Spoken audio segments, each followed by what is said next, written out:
열왕기상 21장 1절에서 19절 다 같이 읽겠습니다. 그 후에 이 일이 있으니라. 이스라엘 사람 나봇에게 이스라엘에 포도원이 있어 사마리아 왕 아합의 왕궁에서 가깝더니 아합이 나봇에게 말하여 이르되 내 포도원이 내 왕궁 곁에 가까이 있으니 내게 주어 채소밭을 삼게 하라. 내가 그 대신에 그보다 더 아름다운 포도원을 네게 줄 것이요 만일 네가 좋게 여기면 그 값을 돈으로 내게 주리라. 나봇이 아합에게 말하되 내 조상의 유산을 왕에게 주기를 여호와께서 금하실지로다 하니 이스라엘 사람 나봇이 아합에게 대답하여 이르기를 내 조상의 유산을 왕께 줄 수 없다 하므로 아합이 근심하고 답답하여 왕궁으로 돌아와 침상에 누워 얼굴을 돌리고 식사를 아니하니 그의 아내 이세벨이 그에게 나와 이르되 왕의 마음에 무엇을 근심하여 식사를 아니하나이까. 왕이 그에게 이르되 내가 이스라엘 사람 나봇에게 말하 이르기를 네 포도원을 내게 주되 돈으로 바꾸거나 만일 네가 좋아하면 내가 그 대신에 포도원을 네게 주리라 한즉 그가 대답하기를 내가 내 포도원을 네게 주지 아니하기 때문에 이로다. 그의 아내 이세벨이 그에게 이르되 왕이 지금 이스라엘 나라를 다스리나이까. 일어나 식사를 하시고 마음을 즐겁게 하소서. 내가 이스라엘 사람 나봇의 포도원을 왕께 드리리다 하고 아합의 이름으로 편지들을 쓰고 그 인을 치고 봉하여 그의 성읍에서 나봇과 함께 사는 귀족 장로와 귀족들에게 보내니 그 편지 사연에 이르기를 금식을 선포하고 나봇을 백성 가운데서 높이 앉힌 후에 불량자 두 사람을 그의 앞에 마주 앉히고 그에게 대하여 증거하기를 내가 하나님과 왕을 저주하였다 하게 하고 곧 그를 끌고 나가서 돌로 쳐 죽이라 하더라.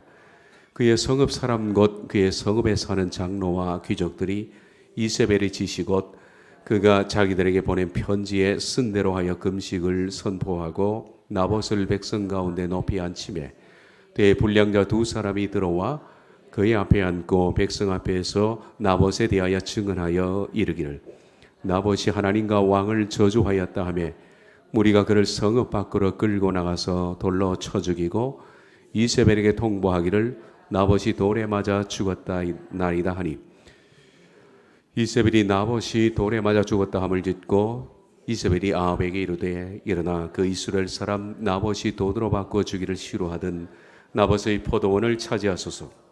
나봇이 살아있지 아니하고 죽었나이다. 아합은 나봇이 죽었다 함을 듣고 곧 일어나 이스라엘 사람 나봇의 포도원을 차지하러 그리로 내려갔더라.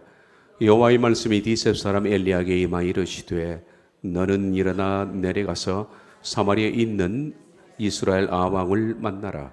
그가 나봇의 포도원을 차지하러 그리로 내려간다니 너는 그에게 말하 이르기를 여호와의 말씀이 네가 죽이고 또 빼앗았느냐 하셨다 하고 또 그에게 이르기를 여호와의 말씀이 개들이 나봇의 피를 핥은 곳에서 개들이 내 피 곧 네 몸의 피도 핥으리라 하였다 하라.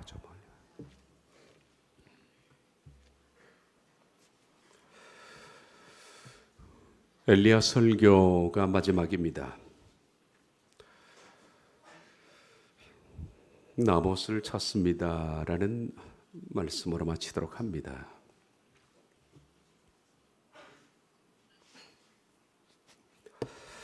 어떤 목사님이 신앙 여름 캠프에 초청을 받아갔습니다. 말씀을 전하러. 그 캠프는 주로 장애인들도 있고 가족들도 있지만은 전국에서 모인 장애인 사역자들을 위한 캠프였습니다. 장애인 사역자들은 주로 정상적인 사람들이 많죠. 설교 전이었는데 강단에서 여러 사람들의 찬송 사역자들이 올라와서 찬송을 불렀습니다. 그런데 목사님이 찬송을 듣다가 마음이 한편 불편해지기 시작한 겁니다. 그 목사님은 상당히 음악성이 있는 사람인지라 틀리고 하는 것을 용납을 못하는 그런 사람이었던가 봅니다. 그런데 찬송 사역자 가운데 꼭 반박자 틀리는 한 친구가 있는 거예요. 그러니까 늘 튀어나오는 거죠. 반박자 틀리는 겁니다. 한두 번도 아니고 꼭 부를 때마다 반박자 틀리니까 이 목사님 마음이 심기가 불편해지기 시작한 겁니다. 쟤는 왜 저래? 어떻게 틀려도 꼭 반박자씩 틀리냐? 찬양 사역자라면 연습을 하고 올라와야지. 게다가 다른 사람도 아니고 장애인을 섬기는 찬양 사역자라면 그들을 위해서 정말 그 소외되고 외로운 친구들인데 하나님 앞에서 정성껏 연습하고 올라와야지. 아니 대충 연습도 없이 그렇게 올라와서 저렇게 찬양을 틀리면 어떡해. 이게 불편했던 겁니다. 찬양 부르는 내내 목사님의 심기는 불편했는데 찬양이 끝나자 사회자가 나와서 말하기를 말씀을 듣기 전에 한 형제가 먼저 간증을 하겠다는 겁니다. 그리고 형제를 소개하는데 올라오는 것을 보니까 반박자 틀린 그 형제가 나오는 거예요. 그걸 보니까 또 심사가 뒤틀리기 시작하는 겁니다. 아니 쟤는 찬양도 반박자 틀리고 준비도 엉성하게 했는데 간증까지 하냐? 찬양도 저지경인데 간증은 오직하겠냐? 생각이 든 겁니다.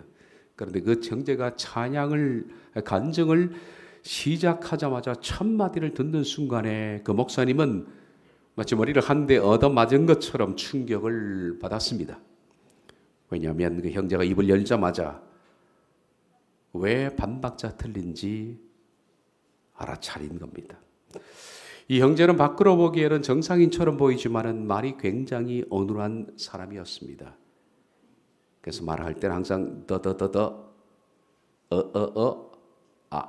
이렇게 시작하는 그 형제가 간증을 시작합니다. 저는 태어날 때부터 다운 신드롬 환자였습니다.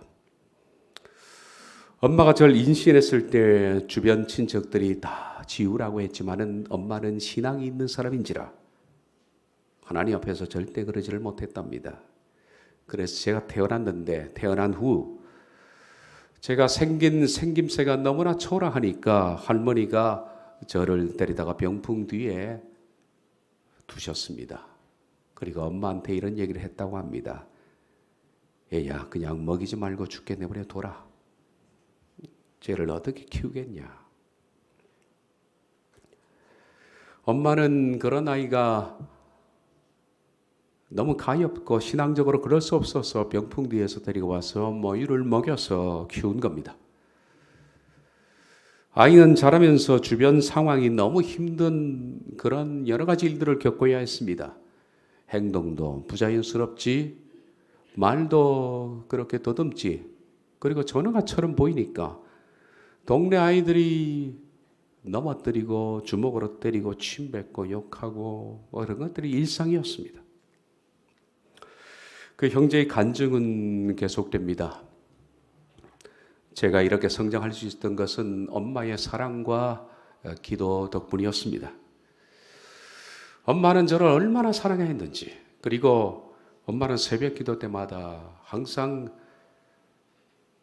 저를 위해서 빠져본 적이 없고 눈이 오나 비가 오나 추우나 더우나 매일 새벽마다 눈물로 저를 위해서 기도를 해주셨습니다. 엄마는 나에게 신앙을 심어주셨고 그리고 저는 성장해서 신학대학을 갔습니다. 목사가 되려고요. 엄마는 얼마나 저를 기뻐했는지 모릅니다. 너는 비록 장애인으로 태어났지만은 하나님께서 너를 통해서 하실 일이 반드시 계실 거야. 그러니 용기를 잃지 말거라. 그렇게 늘 저를 격려해 주셨습니다. 그러던 어느 날이었습니다. 집에 있는데 엄마가 말합니다. 차가 고장이 나서 수리센터에 가서 맡겨야 하는데 수리할 동안에 시간이 좀 걸리니까 네 차로 함께 가서 내 차로 맡기고 시내에 가서 점심을 먹고 다시 차를 찾아서 돌아오자. 그래서 각자 차를 몰고 갔습니다. 엄마 차는 수리에 맡기고 고치는 동안에 그 아들 차를 타고 시내로 가서 점심을 먹고 다시 차를 찾으러 갔습니다. 가는 동안에 차 안에서 엄마가 그날따라 이상하게 죽는 얘기를 많이 하는 겁니다. 너는 지금까지 엄마를 의지하고 살았는데 하나님이 언제 엄마를 불러갈지 모르지 않느냐. 너는 이제 엄마 없어도 혼자 잘 견딜 수 있겠지? 이런 얘기를 자꾸 하는 겁니다. 근데 엄마 왜 자꾸 죽는 얘기를 하세요? 글쎄 모르겠다. 네가 걱정이 돼서 그러나 보다. 그리고 차를 찾아서 엄마가 먼저 운전하고 아들은 뒤를 따라가는데 갑자기 눈이 많이 내린 날이어서 눈길에 엄마 차가 미끄러져서 큰 나무를 받은 겁니다. 즉사하신 거죠. 그것이 엄마의 마지막이었다고 합니다. 이 형제는 간증하면서 흐르게 울고 있고 뒤에 목사님도 웁니다. 하나님, 전 앉아서 저 형제가 반박자 틀렸다고 욕했는데요. 그러면서 목사님도 울고 이 형제는 이렇게 간증을 마쳤습니다. 저는 절망 속에서 희망이 없다고 생각했는데 하나님께서 저에게 다시 살 힘을 주셨습니다. 저는 신학교를 졸업하고 아프리카로 선교를 떠나게 되어 있습니다. 저는 거기서 농아들을 위해서 수화로 평생을 봉사하려고 합니다.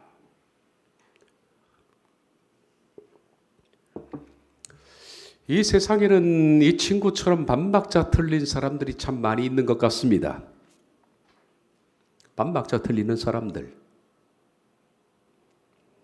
뭔가 맞아 떨어지지 않는 사람들, 밖으로 보기에는 굉장히 어설퍼 보이는 사람들, 바보처럼 보이고 부족하고 우습고 약하고 초라하게 보이는 사람들. 반박자 틀리는 사람들입니다. 세상은 그러겠죠. 이 반박자 틀리는 사람을 보면 아주 우습게 여길 겁니다. 하찮게 취급할 겁니다. 그러나 반박자 틀린 사람들 속은 우리가 생각하는 것보다 훨씬 깨끗하고 고결하다는 것을 잊으면 안 됩니다. 그리고 반박자 틀리는 사람들 가운데서 신앙인들이 있는데 하나님 보시기에는 보석들이 많이 있습니다. 나봇이 그렇습니다. 나봇이 반박자 틀린 사람입니다. 나봇은 아무 권력이 없고 힘도 없는 평민 중에 그냥 평민이었습니다. 그래서 누가 힘 있는 사람이나 잘난 사람이 그를 밟으면 그냥 밟힐 수밖에 없는 그냥 그렇게 살아가는 사람입니다.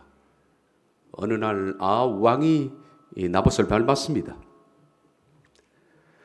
아합이 밟은 그 반박자 틀린 그 나봇은 하나님 앞에서 존귀한 사람이었습니다. 그걸 왕은 몰랐죠. 그 결과 아합은 하나님의 큰 분노를 사게 되었고 엄청난 징계를 감수해야만 한 겁니다. 나봇은 아합의 왕궁 가까운 곳에 살았던 사람입니다. 그는 굉장히 가난했습니다. 그렇지만은 조상 대대로 내려오는 아주 조그맣고 아름다운 포도원이 달린 집에서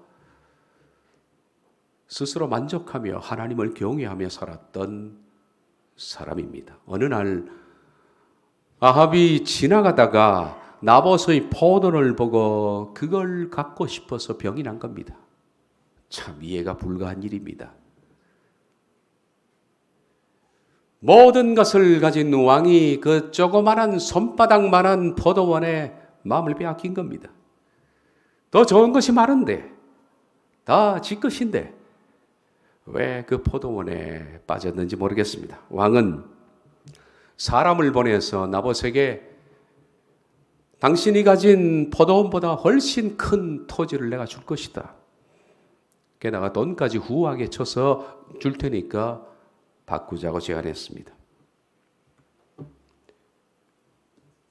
2절을 보면 아합이 나봇에게 말하여 이르되 네 포도원이 내 왕궁 곁에 가까이 있으니 내게 주어 채소밭을 삼게 하라.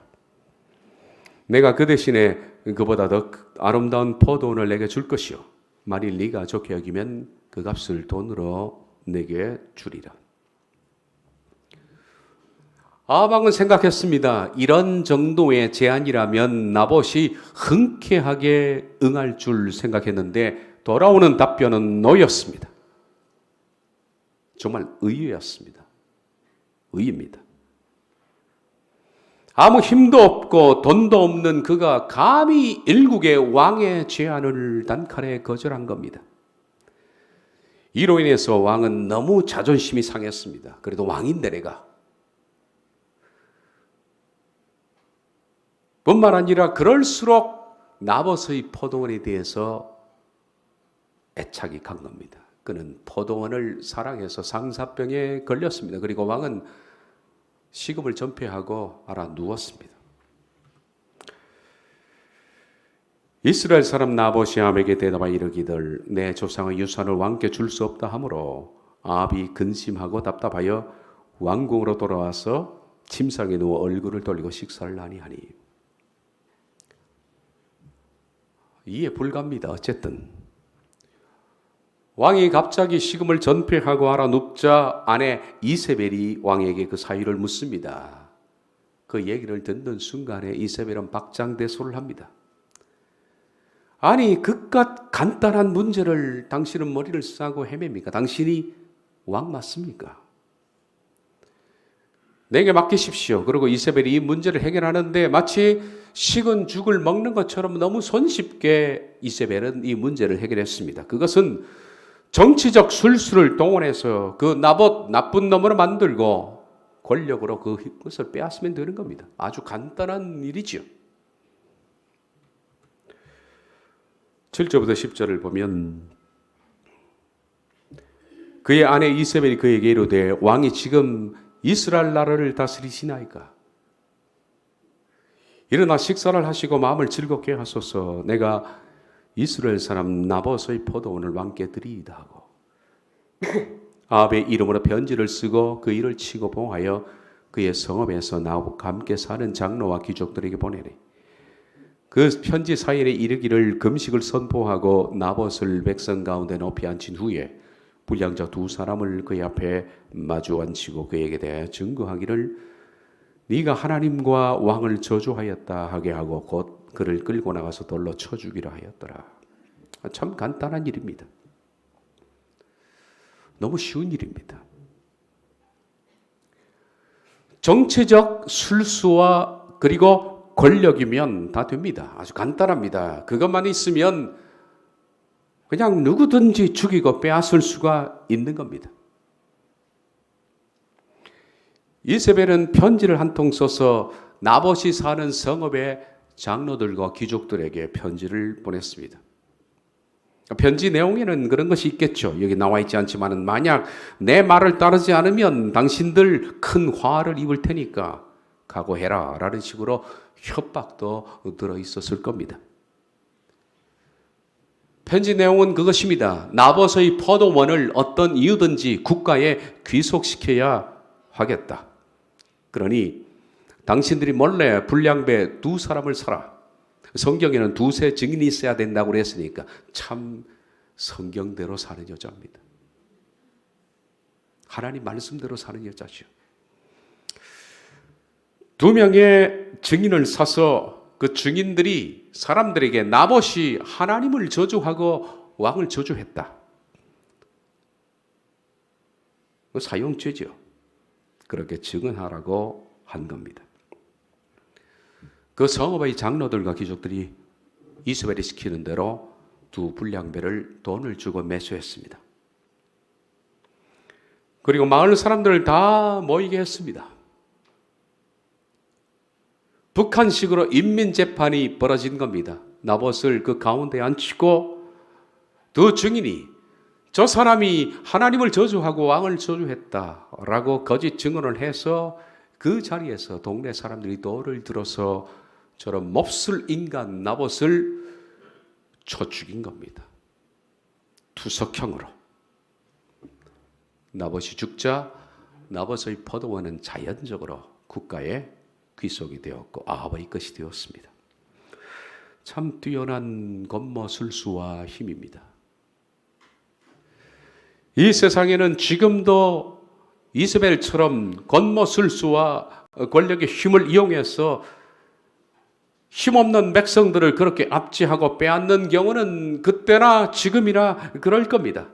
그때나 지금이나 정치적 겉모술수, 간단한 것 하나와 권력만 있으면 힘없는 사람을 죽이고 빼앗는 것은 지금도 마찬가지입니다. 권력도 없고 게다가 술수도 없는 이 답답한 나봇은 아무 저항 없이 그냥 그렇게 죽은 겁니다. 그는 누가 밟으면 밟힐 수밖에 없는 민초였습니다. 그렇게 간단히 정치와 권력으로 나봇을 죽이고 빼앗았습니다.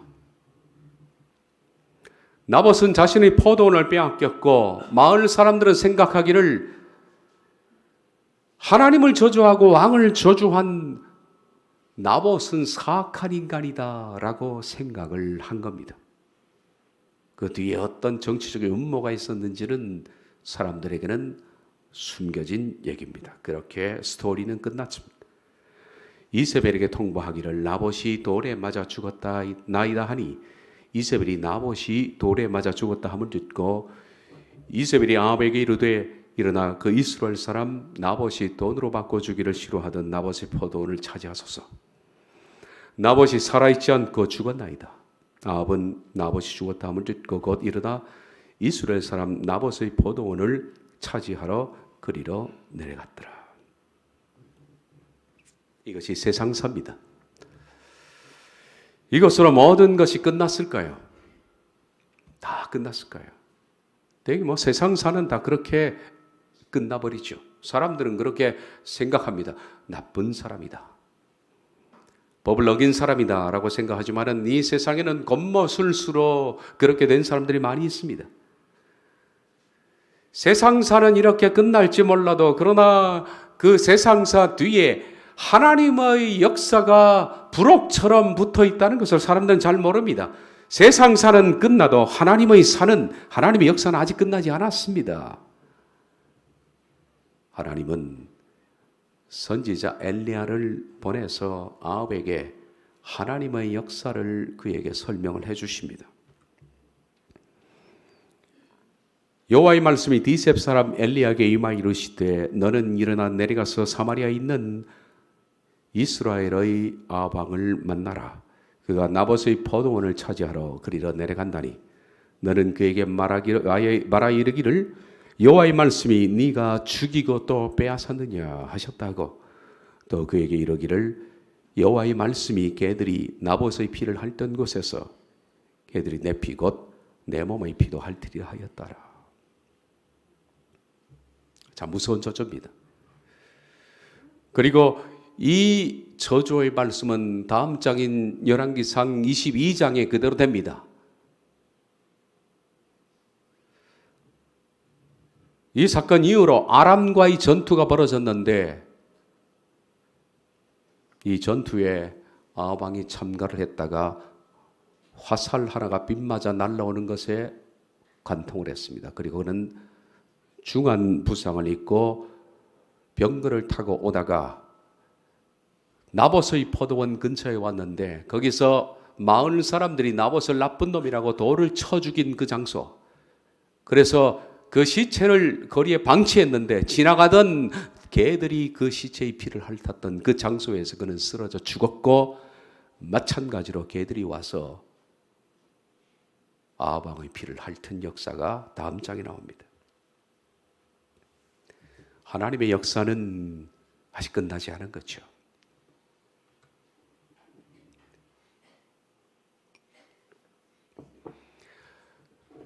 우리 생각을 해봐야 돼. 아니 대체 그 포도원이 뭐길래 그게 뭐길래 이 나봇이 그렇게 목숨을 거냐 하는 겁니다. 이게 뭐길래 그렇게 목숨을 거나? 혹자들은 그렇게 생각할지 모르겠습니다. 나봇을 이거 바보 아니야 이거. 세상을 살아가려면 이런 융통성이 없는 사람이 있나? 라고 손가락질을 할지도 모르겠습니다. 그냥 왕이 더 큰 토지를 주고 돈까지 얹어 주겠다 할 때 그냥 팔지. 그게 뭐길래 도대체 목숨을 거냐는 겁니다. 아니면 아직 이세벨이 성읍 장로들과 귀족들을 매수해서 일을 꾸밀 때 그 얘기가 흘러 들어갔을 겁니다. 자기를 죽이려고 한다고. 그때만이라도 나봇이 팔겠다고 나섰으면 목숨을 건졌을 텐데 이 포도원이 뭐길래 나봇을 좀 어리석고 융통성이 없고 이런 고지식하고 답답한 사람이라고 생각할지 모르겠습니다. 답답하고 꽉 막힌 사람 말입니다. 그러나 여러분 실상을 알고 보면 나봇은 반박자 틀린 사람이 아니올시다. 그는 경건한 하나님의 사람이었습니다. 그리고 신앙 때문에 죽은 겁니다.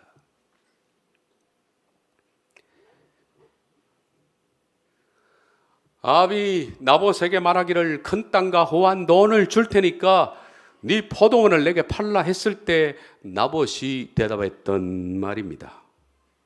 3절을 보면 나봇이 아합에게 말하되 내 조상의 유산을 왕에게 주기를 여호와께서 금하실지로다. 내 조상의 유산을 왕에게 주는 것은 하나님이 금하신 것이다. 이건 나봇에게 돈의 문제도 아니고 권력 앞에서 느끼는 두려움의 문제도 아닙니다. 이것은 하나님의 말씀 그 계명을 복종하느냐 그렇지 않느냐 하는 문제입니다. 나봇에게는 이것이 더 큰 문제였습니다. 경제적인 측면에서 보면 아합의 거래 조건은 상당히 좋은 편입니다. 후한 겁니다.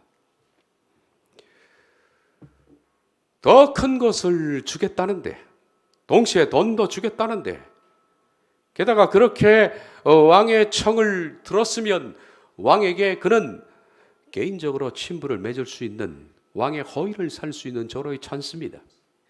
수많은 사람들이 왕과 허위의 관계를 맺으려고 아부를 하는데 왕과 한번 좋은 관계를 맺어 놓으면 나봇은 나보고 살아가는 동안에 어려운 일이 생기면 그 왕이 자신의 삶의 방패가 될 수도 있는 겁니다. 그런데 나봇은 이 모든 조건을 거부합니다. 그는 거부하면서 단호히 말합니다. 할릴라 리메 예헤와 여호와께서 금한 것입니다 라고 말합니다. 금하다라는 할릴라는 불경스럽다라는 뜻입니다. 다시 말하면 이것은 여호와께서 불경스러운 것이라고 말하셨습니다. 땅을 판다는 것은 불경스러운 것이라고 나봇이 말한 겁니다. 하나님 앞에서. 그렇습니다. 가나안 땅을 분배하면서 하나님은 이스라엘 그들의 조상들에게 이렇게 말씀을 하셨습니다. 레위기 25장 23절을 보면 토지를 영고히 팔지 말 것은 토지는 다 내 것임이니라. 너희는 거류민이여 동거하는 자로서 나와 함께 있느니라. 이스라엘의 토지법입니다. 토지는 하나님의 것이다. 실은 우리 것이 아니죠. 우리가 우리 이름으로 등기하지만은 여러분 등기해놓고 내 땅 그어놓고 그거 등기해놓고 꼼짝없이 내 재산 관리하지만은 내가 죽으면 그거 내 거 되지 않습니다. 자녀에게 물려줘도 100년 지나고 200년 지나면 다른 사람이 그 땅의 주인이 되는 겁니다. 등기만 있으면 내 것이라고 생각합니까? 토지는 하나님의 것입니다. 하나님이 창조하신 세계입니다. 너희는 이 땅에 잠시 거류했다 떠나는 나그네다. 이걸 잊지 말라. 그래서 토지 매매 금지법을 하나님께서 애초에 세우신 겁니다.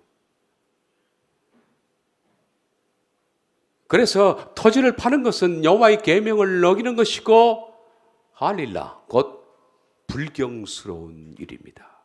그러나 당시에는 이스라엘 백성들 가운데 하나님의 법이 온전히 지켜지지 않았기 때문에 불법적으로 토지를 마구 파는 경우가 허다했다라고 할 수가 있습니다. 그 신뢰가 미가서 2장 2절인데 거기에 나와 있습니다. 밭들을 탐하여 빼앗고 집들을 탐하여 차지하니 그들이 남자와 그의 집과 사람과 그의 산업을 강탈하도다.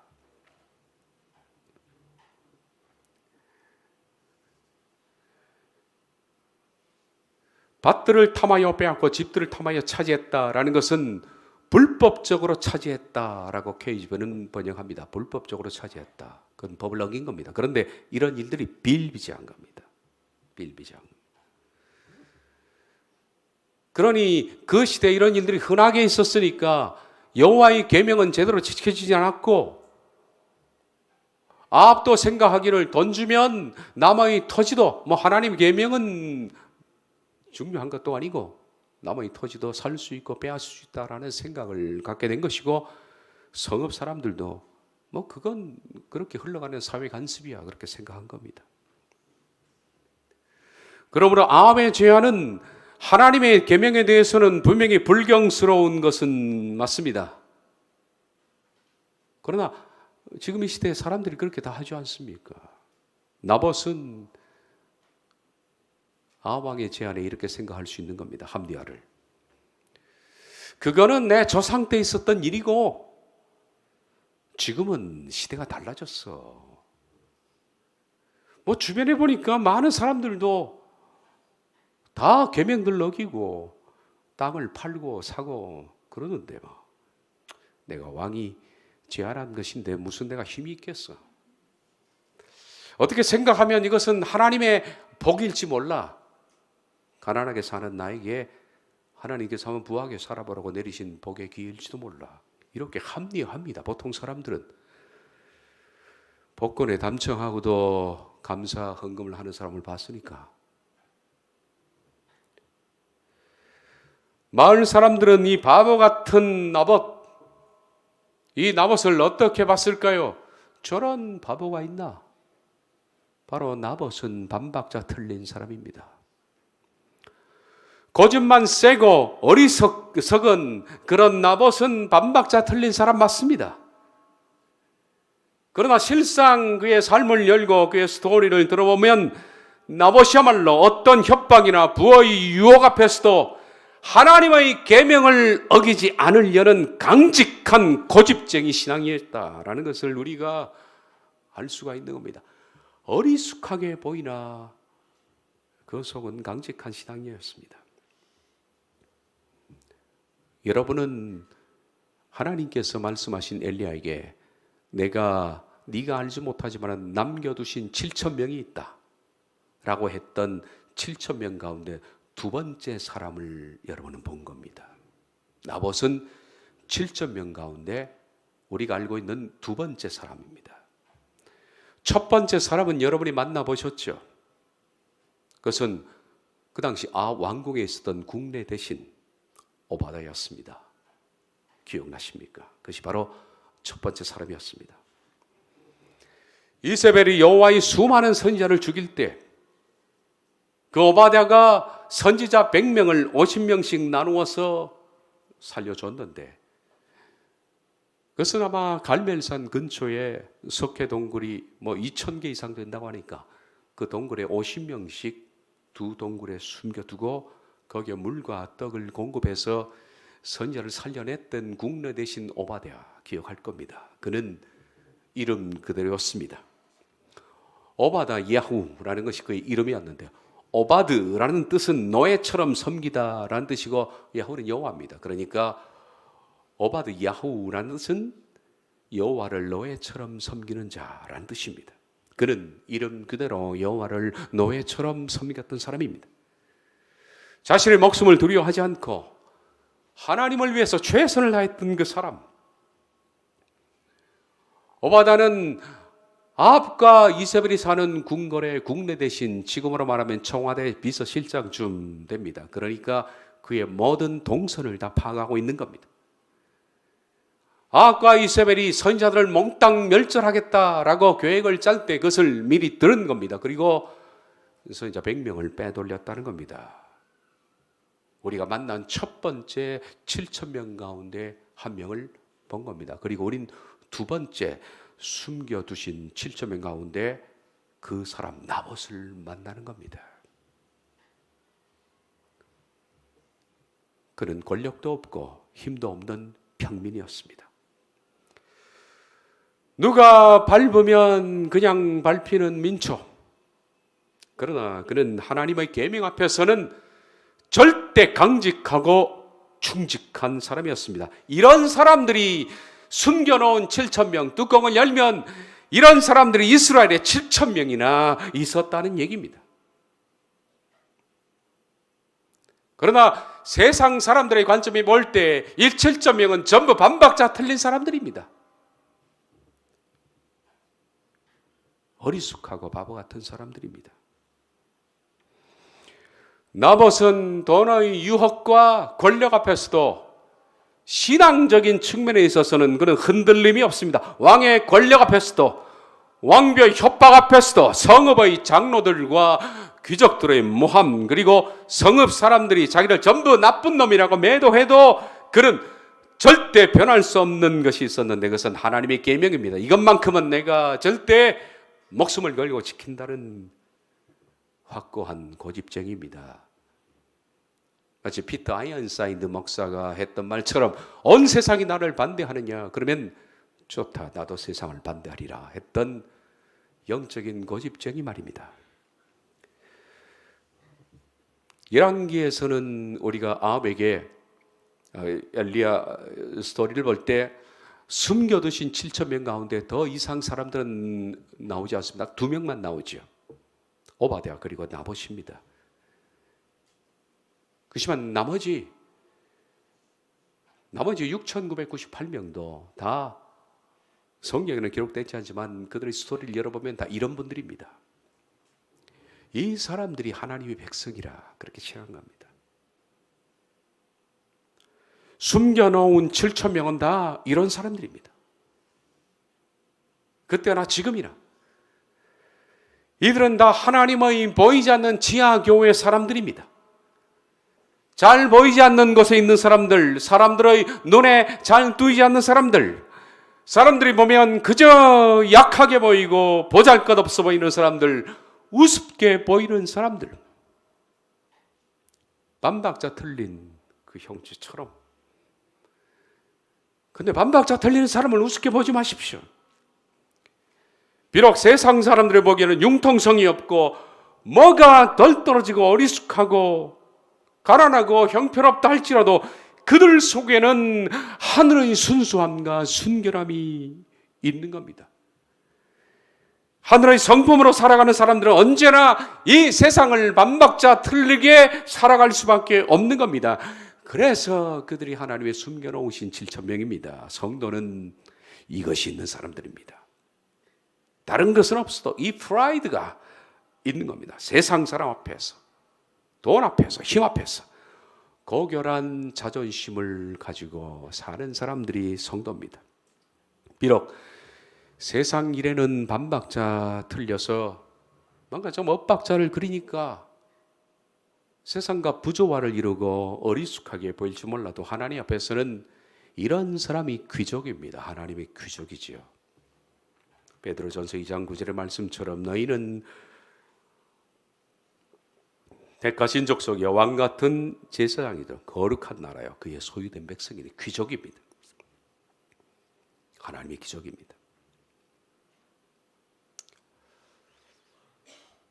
수십 년 전에 봤던 워런 위어즈비 목사님이 쓴 책 마태복음 강해, 아주 조그마한 책인데 그 강의 제목, 내용은 기억이 나지 않습니다만은 그 강의 제목이, 마태복음 강해의 주제가 Be noble이었습니다. 귀족처럼 살라는 뜻이죠.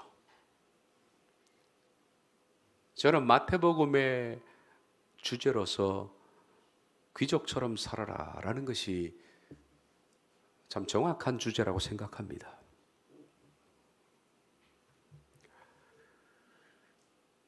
사도행전 21장 11절에도 베레아에 있는 사람들은 데살로니가에 있는 사람들보다 더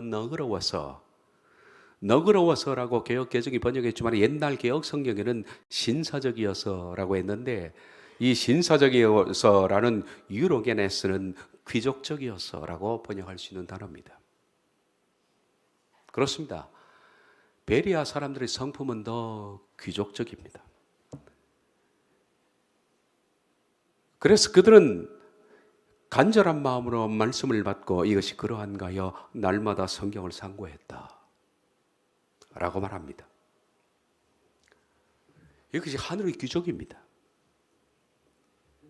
비록 우리가 예전에는 성품이 천박할 수도 있고 형편없는 사람이었다 할지라도 그리스도 예수님을 나의 구주로 받아들이고 구원의 싸움을 싸워나가는 가운데 내적 자의 죽음을 통해서 우리가 점차 변화되고 또 변화된 성도라면 우리 속에서 예수 그리스도의 품위가 느껴져야 하는 겁니다. 천박한 사람은 결코 성도가 될 수 없습니다. 하늘의 고귀한 품성을 가진 귀적 품성을 가진 사람들이 하나님의 사람들입니다. 이 세상의 힘과 권력과 모욕과 경멸을 당한다 할지라도 그리스도인들의 고집은 변하지 않습니다. 영의 그 고상함, 이것을 가진 사람을 하나님의 사람이라고 볼 수가 있는 겁니다. 나봇을 찾고 싶습니다. 엘리야 시대 때 남겨둔 7,000명, 숨겨놓은 7,000명처럼 오늘 이 시대에 나봇을 찾습니다. 세상 일에는 언제나 반박자 틀려 우습게 취급을 당하고 있는 나봇.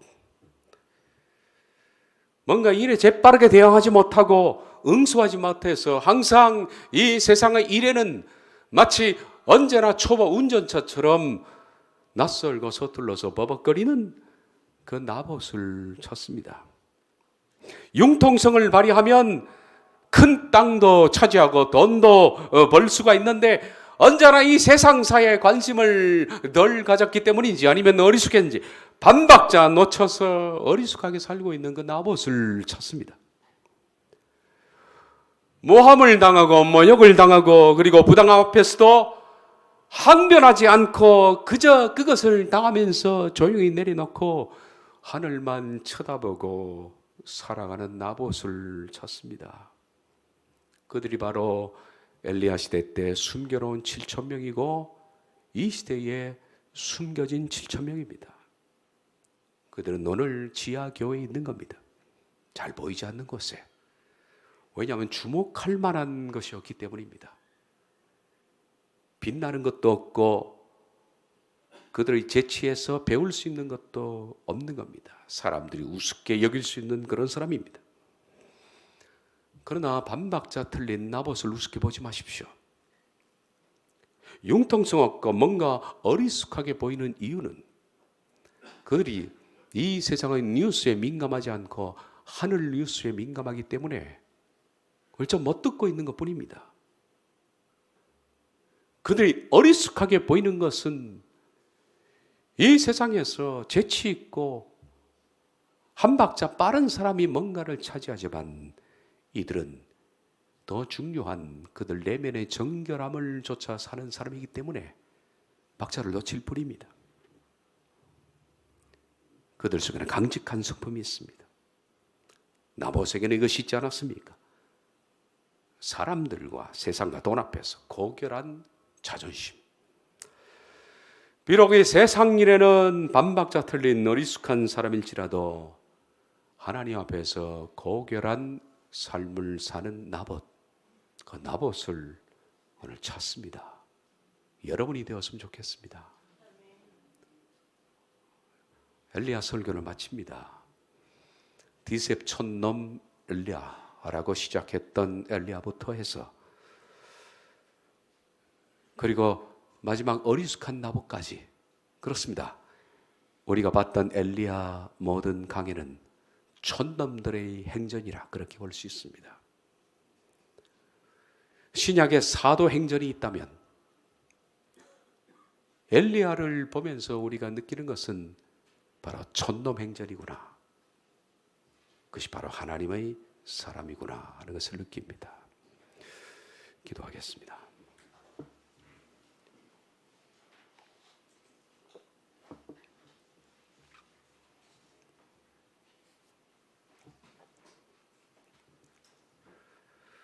어리숙한 나봇처럼 우리가 항상 이 세상사에 박자를 놓치고 그래서 재빠른 사람들이 차지하고 정치하고 승리하는 그런 것들을 언제나 놓치고 모욕당하고 모함당해도 그걸 뒤집어 쓰고 변명하지 않고 있는 어리숙한 사람들, 바보들, 이 세상의 바보들. 그러나 그들이 하나님의 천저들이었고 그들이 하늘의 귀족들이었고 하나님이 숨겨놓은 7천 명이었습니다. 바보여도 좋습니다. 나봇처럼 살아가게 해주옵소서. 엘리야의 모든 말씀을 시작부터 마칠 때까지 허락하신 하나님께 감사를 드리옵고 예수님의 이름으로 기도하옵나이다. 아멘.